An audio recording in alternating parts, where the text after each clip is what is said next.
GP Meteorologist Matt Lopon here. As of the morning time, we're looking here at 9:38-ish in the morning, and the potential that we're going to probably have some active weather over the course of the next day or so.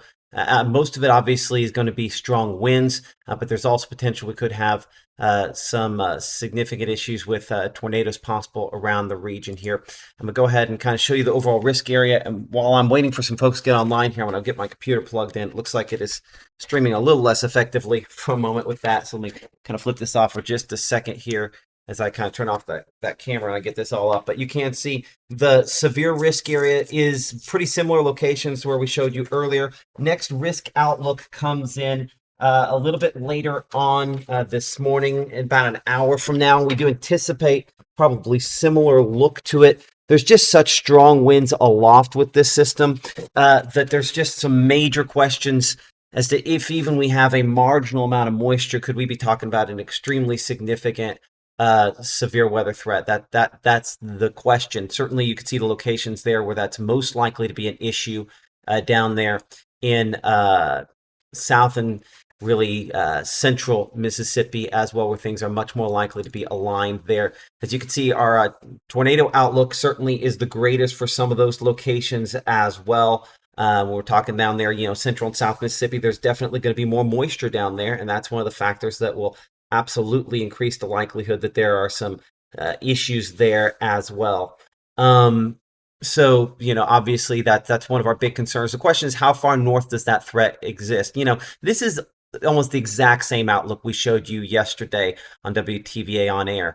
And the thinking is that if we were to see enough moisture farther north, that would increase the threat. This is about confidence. There's not a high confidence that we're going to have that as much as far north. In saying that, though, the confidence is higher for winds. Now, the most significant winds are going to be in this kind of black hatched area, just like they are with the most significant tornado threat as well, down there, the locations in the south. That would be wind gusts in excess of 74 miles per hour. That's some pretty significant winds there, with a line of thunderstorms that will move in, and also some storms in advance of that. So the tornado threat obviously would always gather the headlines, but the wind threat obviously both before, I say both, but it's before, during, and after the line remains one of the most likely impacts that we end up seeing out of this. This is a very strong upper level system. This is kind of nerdy stuff here for a moment, but this is kind of that upper system as it kind of digs eastward. And you will note this portion there back into Texas digging south. I want you to also notice this kind of north-south sort of orientation that we have here. And so that you'll notice was a little more northeast to southwest. And if you go back a little bit, a little beyond that. But what this is doing is this is becoming what we call a negatively tilted trough. And you can even kind of see, looking at the satellite picture, how this is kind of more northwest to southeast. So even when we talk about those lines of storms to kind of shift through, they kind of get that extra kick to them. And we talk about how, when storms are coming through, that then enhances the spin. Same thing happens on the much broader scales of the atmosphere as well, as this trough kind of changes that angle, kind of digs things up more and becomes frankly, more disruptive. It's part of where this very significant winds from this come from that potential as well. One of the things that we're continuing to monitor, though, is the lower level moisture. A couple different ways I can look at this. This is kind of a combination. It gives me a bunch of different cloud levels here as we kind of see things happen at different levels. You notice our winds are very significantly out of the south and east at this point. They're a little breezy now. They're becoming more windy as we go through the day. You can even kind of look back there into the Mississippi Delta, 25 mile per hour sustained winds for some of those spots. That's that strong wind being sucked into the system.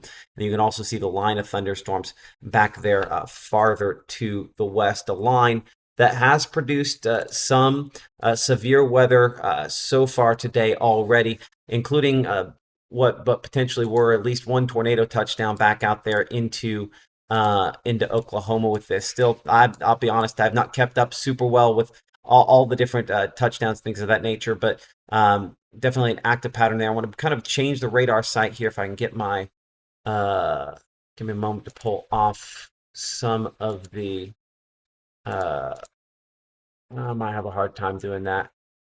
Hold on, I got to zoom in really close. No, it's going to be right at the radar site, so it's not going to let me click that. There we are. Okay, so basically trying to pull up this line of storms back out into Louisiana, southern Arkansas there. One tornado warning with that there near the Shreveport area, and that Shreveport area. And so that will be our issue with mainly, I think, storms along this line as it comes in that could try to spin up tornadoes. So that line is moving fairly quickly there. In fact, just kind of checking what the Weather Service has that specific storm moving at, they're going about 50 miles per hour. So if you just, assume based on its right now where it's at, place marker there. And so that puts it, the better part of, we're talking, let's just say out here toward Montgomery County, kind of a good idea on the western portion of the area. So it's 200 miles, 50 miles an hour at that speed, assuming nothing changes, that'd be about 4 hours, so that's about 9:40, 10:40, 11:40, 1:40, 2:40, right? 10, 11, 12, 1. Yeah. So putting about 2 o'clock-ish for locations back close to the I-55 corridor, assuming there's no change there. And sometimes you do get these lines to move a little bit more quickly when we have a severe weather event like this. So they can really kind of speed up a little bit. So just a wall of wind and severe weather and wind damage potentially out of this as this system matures today. Speaking to the way it matures and kind of moves into our area, let's go back over here to pull this up here for a moment and kind of look at some of our projections. Here's one projection that we tend to rely on here, our high resolution rapid refresh. And so it shows 16Z or about 10 a.m., about where it should be. So give me a moment as we kind of go back and forth between these for just a moment here so you can kind of see where that is there as far as the future radar is concerned. And you'll notice going back to the current radar, the positioning is actually very, very close on that as well. So model doing a pretty good job, and it also is depicting, where you see those little bits of black there, that's where the rotation is. It's detecting those rotation swaths as part of this as well. So doing a fairly decent job of resolving the areas of greatest concern. As I look at a couple different things here, one thing we'll look at is what we call the updraft helicity swaths, and we'll go back and look at the some other things as well. But the first thing you'll notice is that looking at those areas where there's the greatest amount of shear to try to produce these rotation tracks, certainly down south of us is where that greatest risk is. Hence the reason why that's where that greatest tornado risk is. So you can see how there is definitely a correlation there between that graphic and this one here. And so that's, again, part of the reason why our greatest concerns remain to the south. In saying that, though, I'm going to kind of lock this in. This would be between now and about 9 p.m. I do that so that I can then look at the run-to-run difference on this, basically seeing how the model does it run-to-run. And you can see how the projections have continued to hone in on the greatest amount of moisture, fuel, everything south of us, as we've talked about for the last few days here, and thus the greatest tornado risk in that zone as well. So could we still have a tornado risk in our area? Absolutely. There are still some tracks that do extend up into our area, but clearly, as we've talked about over and over again, that limited amount of moisture hopefully could be a saving grace of sorts in this. But the strong winds aloft are so significant that there remain some very, very good questions there related to that. We'll talk a little more about that in a second. So let's talk about the wind here as we talk about this approaching line, because people want to know impacts. Let's talk about impacts for a moment. Okay, so the wind picking up already here. This shows wind gusts on this particular projection as we go throughout the morning and the midday. This would be about noontime, 30-odd mile per hour wind gusts. This would be about 2 p.m. with, again, that line, I think, poorly positioned on here. I think the line is moving too slow on this projection versus what reality could potentially end up being. So the big impact I don't want us to miss as we, everybody hones in on tornadoes. When are the tornadoes? What about the tornadoes? It's important. Don't get me wrong. But the winds are going to be extreme and significant and potentially damaging even outside of tornadoes today. As you can see up here showing more than what would be severe level winds. Any place where you're getting the pinks on here, that's winds that would qualify just in its own right potentially as a severe thunderstorm warning. And so you'll note that we get into that wind zone for the northeast portion of the state around 2 to 3 o'clock, even before this line of thunderstorms depicted on our projections here comes in. Now, even within that line, there are spots there where it shows, greater than that, closer to 65 to 70 mile per hour winds or greater. So certainly this line will have some strong winds, and then of course that tornado component that goes with it. But what I don't want to miss is how, while it calms down somewhat after this moves through, this would be overnight tonight. 2 a.m. and after, and I'll have to kick on to a longer range version of this that isn't quite as updated. But you can see we do wrap in a front that really kicks those winds up, and tomorrow it remains breezy to windy all day long. Wind gusts 30 plus miles per hour, in some cases 40 plus miles per hour through the day tomorrow before things start calming down. So there's an enhanced fire danger from today and through late tomorrow, and sporadic wind damage possible during that time frame as well. Okay, now let's look at the timing. That's what you want to know, right? Okay, so as we look at the timing related to this, we're going to look at this particular version of Storm Tracker. We're going to look at, oh man, I'm sorry. On all that, I still had it on radar. I apologize. One of these days, I'm going to get used to this. Okay, so let's cut into that. I'm sorry about that, because I just happened to look over and see radar on my monitor here, so I apologize. Okay, so the quick version on what I was just saying, we'll get this figured out eventually, is you see how there's these pinks representing the winds coming through there. And so the pinks represent fairly widespread winds. This is 22, so this would be 2 to 3 to 4 o'clock this afternoon. Widespread winds that are 40 to 50 miles per hour as this line kind of moves into the area and ahead of it. And some spots where, this is indicating around our area, at least some, spots where wind gusts are in excess of 60 knots, which would be in excess of 70 some miles per hour, 70, 75 miles per hour potentially there out of that. And you can see it gets even more extreme just on the pre-storm wind gusts to the north and east. So we're at this transition zone where just the winds themselves, outside of any thunderstorm component to them, could be damaging on a fairly widespread scale. And then, behind this, we wrap around with the purples and pinks there, strong winds that could cause wind damage into tomorrow. So I don't want to gloss over this in favor of everyone going, what about tornadoes? There's tornado risk there. But that tornado risk is limited by the amount of lower level moisture. And we've talked about this very narrow, just-in-time moisture, still depicted on our projections here as this extremely narrow window. I mean, we're dry now. We've got to moisten things up a lot, and we will, but there's just a very narrow corridor where perhaps right along that front, in just the wrong spot, there will be tornadoes, potentially.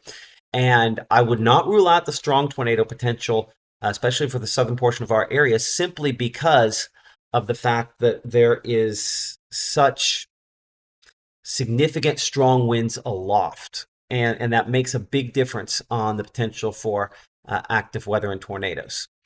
So let's talk on this particular projection on timing, and let's talk about why I do not have high confidence on this timing, okay? So this is showing 6 p.m. I think this is probably a little slow and potentially wrong, but we'll see. We'll look at that in more detail here in a second. And the way in which we'll show that is we're going to look at the run-to-run comparison of this. And I want you to kind of notice how these are all pretty similar on the timing, right? But the last couple showing this maybe just a littlest bit slower, and certainly south where the greatest chance to see some of these that are. This is the same model, different runs of the same model. And all the indications are, of that timing close to around 6 p.m., close to the 45 corridor. US 45 corridor, north to south. That'd be from, from Corinth to Tupelo to location south. I think that could be slow. And here's why. And I'll try not to leave it on radar this time. So if we go back, and we go back to what should be current time, which should be right around 16, right? This particular projection, which is not the current one, it's a couple behind, but we need to start with this as kind of the anchor point, right?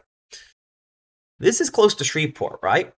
As I kick this back over, we go look at the radar for a moment. As you can see, this is actually east of Shreveport. So what, 2 counties east of Shreveport there, where you kind of see that, right? That's where we show our line right now. And that's 2.5 counties up into Arkansas. So we'll be able to point that out when we go back over, as long as I make sure to switch this back over properly. We'll go back over to this. You'll see about 2.5 counties. So it should be out here. And that might not seem like a big difference, but that's probably 50, 60 miles potentially off on the positioning. And that has a big impact going forward. If I compare what the models are showing now, the latest run versus even last hour, and the one before that, and the one before that, you can see they're all pretty consistent on its positioning. they are making up the difference in just the last hour or two of run. And the reason that happens, we hot start this model with radar data every hour, and so that in theory corrects some of the positioning error that goes along with it, right? But if I go forward even a couple hours into this, you'll notice that this is the current one, and there is a little bit of a difference there still, but there's not as much of a correction.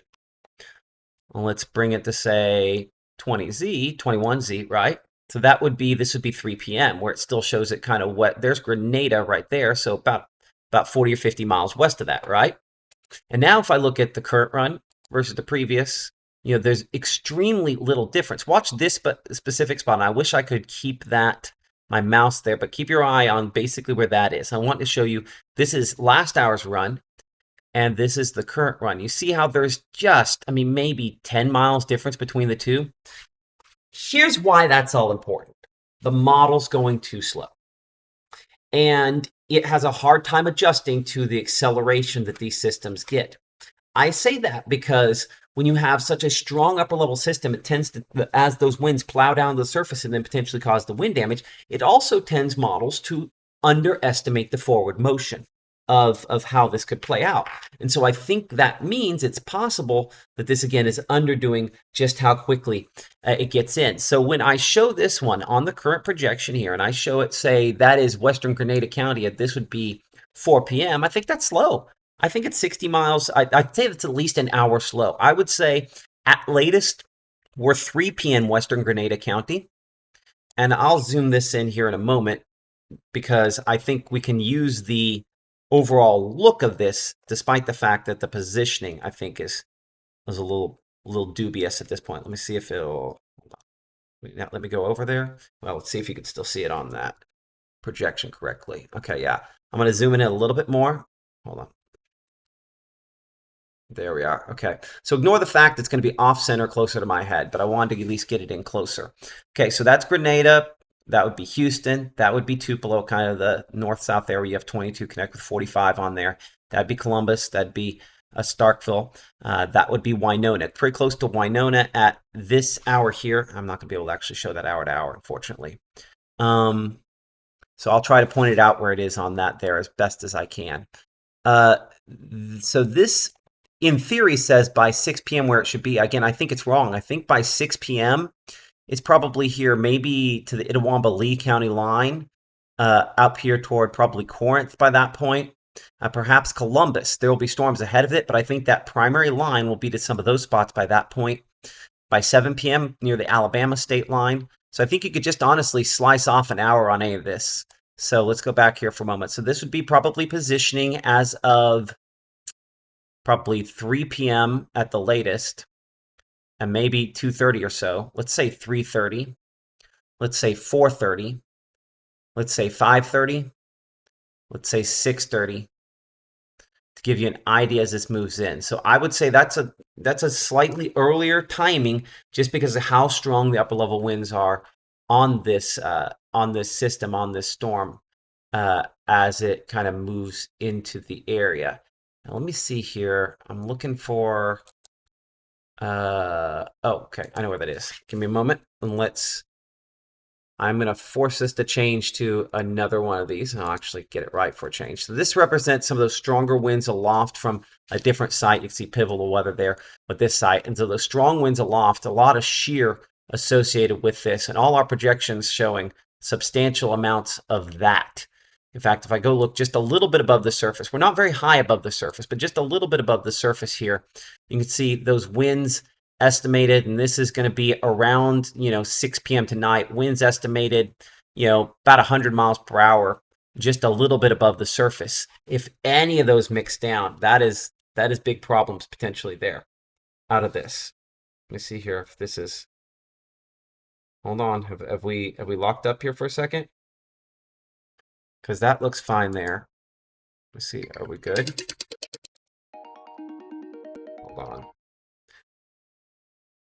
Oh, come on. Let me see here if that. Give me just a moment as I try to double check. I think Facebook might have hiccuped on us. Give me a moment.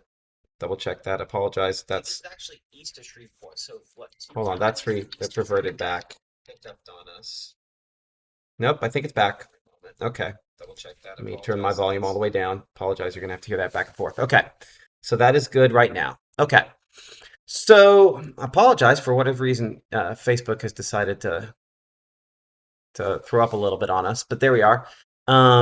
So as you can see, most of our projections have that strong wind showing up there aloft throughout that time period later today, and so that's where some of that mixes down. That's where some of that causes more of those damaging wind issues potentially. The other thing I want to check here before we kind of work our way toward a final conclusion on this, as I'm kind of working my way through these models at the same time. I'm going to force this over to our high resolution one, and I'm going to force this into kind of looking at the what we call composite reflectivity to again nail down, really drill down on the timing here. So I have the latest on that, and let's get it through. The latest one's not out far enough. Give me a moment. So that would be what it is showing by. This is where it thinks 6 p.m. will be. So point being, most of our projections, I think, are just a little bit slow on that 6 p.m. positioning. But as you can see, they have that line of storms with some storms running in advance. And some of these have some fairly wicked-looking storms along the line with that potential for rotation and possibly trying to produce tornadoes with that as well. So as I kind of show you that kind of what we call rotation tracks there, or shear tracks, or future rotation, you'll notice all of our projections do have at least some of those depicted in varying quantities up here in the northern part of the state, with a certain preference down for South Mississippi on this. All of that to say, I think this holds very true on kind of what we've talked about on this, with the potential for this to try to produce severe weather that does include tornadoes down primarily in that zone south here in central and South Mississippi and Louisiana, South Alabama there, where there is more moisture. The strong winds are there in all locations, but that moisture is what will help the tornado threat to be realized. I think still a narrow corridor does extend up into northeast Mississippi. And so that's where, when we kind of look at that moisture on our various perspectives here, if I get back to the one that actually shows you that measure of moisture there, there's that narrow corridor that extends northward where perhaps there's just enough moisture. And so that's why into this evening we have to be concerned with that. So again, as I put up the overall risk area, let's talk again specifics here. Timing. As early as, say, 3 p.m., 2:30 to 3 p.m. out here, western Grenada County, Greenwood, locations in the Delta. 55 corridor, we would say, I think 3 p.m. seems reasonable. 3:30 to 4 o'clock out here, Lafayette County, Calhoun City, toward perhaps Ackerman. I would say the 4 to 5 o'clock hour, maybe 6 o'clock hour out here to Tupelo, Starkville, Meridian, in this zone. By the 7 o'clock hour should be exiting into Alabama, and it is possible that this runs faster. So keep that in mind. That is the timing we're looking at now, and storm systems that are just so powerful aloft, like this one, are really come punching through. Sometimes they do speed up a little bit more. So that's a consideration that we're watching here, concerned with here. So that's the thinking at this point. I do not want to overlook the fact we have wind advisories in effect, and the damaging wind threat from this is also probably the most likely and most significant impact, and that will extend throughout the whole area. And so that is the reason why the graphic I'll probably leave you with here, as I pull this up, is that wind gust graphic we were talking about, with wind gusts running ahead of this line, 40 miles per hour through the day, 50, maybe even 60 miles per hour from time to time, could cause sporadic tree damage. And that's just the winds being directed, as you can see, from the southeast into these storms. That's not with the individual storms themselves, which will have a bit more of an enhancement there. So the wind threat is the most significant. The tornado threat is non-zero. And I would say it's more than non-zero, because if we can get just enough moisture, and that is very much still a possibility, a localized strong tornado, certainly in central Mississippi, possibly even in the northern portion of the state, remains a possibility that's not off the table. But that moisture is very pinched off. And as we've talked about 3 or 4 days now, that is the limiting factor and remains so, thankfully, at this point. So timing, starting west as early as, say, 2 to 3 o'clock, Grenada County, east as late as maybe 7 to possibly 8 o'clock in exiting our Alabama counties by that point. So we'll have updates, of course, on air tonight as necessary. Keep it here for the latest. Here's our severe risk area. And if you don't mind, I'll take a moment here. We'll pray that everyone makes some smart choices, and then we'll go ahead and shut this down. And God, I just thank you for the opportunity to talk with these people. I pray that technology continues to behave itself as much as it can, and I just am just incredibly grateful for the protection you placed around them, the wisdom that you have given them, and guidance you have given them as well. And God, I pray that they make smart choices, that they shelter as necessary, and that they take this seriously. I think sometimes they trust me more than they should. And ultimately, we all should trust you. But God, in any ways that I have said something uh, that is wrong, God, just help them to have the correct wisdom in their head to make the right choices. Um, and God, I just thank you so much for the many blessings you've showered upon me and my family and these people. And God, just help the dry air to win. Uh, Keep everyone safe. In Jesus' name, amen. Um, oh, I had something a second ago I was going to mention. Give me just a second to see if I can remember what it was. I I'm sure it probably comes across like I'm downplaying tornado threat, and I don't want it to completely come that way.